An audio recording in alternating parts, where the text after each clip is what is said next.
അവക്കോട് വയ്യെന്ന് നീ എന്താ എന്നോട് പറയാനേ? കൊച്ചച്ഛൻ പപ്പയോട് പറഞ്ഞായിരുന്നോ? എന്ത്? തോമസ് കുട്ടിക്ക് കല്യാണത്തിന് മുന്നേ ട്യൂമർ ഉണ്ടായിരുന്ന കാര്യം പപ്പയ്ക്ക് അറിയായിരുന്നോ? നീ എന്തോ പിച്ചുമ്പോഴായി പറയുന്നത്? അതറിയായിരുന്നു ഞാൻ ഈ കല്യാണം നടത്തുമായിരുന്നു. അത് തന്നെ എനിക്കും അറിയണ്ടേ. പപ്പ എന്തിനാ എന്നോട് അങ്ങനെ ചെയ്തത്?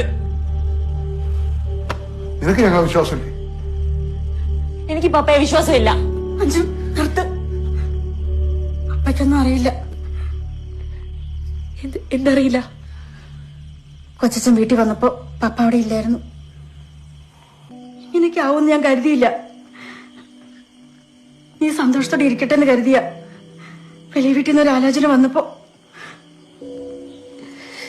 നിനക്ക് ദോഷം പറഞ്ഞ എന്തേലും കാര്യം അമ്മ ചെയ്യോ മോനെ? അസുഖം വീണ്ടും വന്നപ്പോ എന്താ എന്നോട് പറയാത്ത?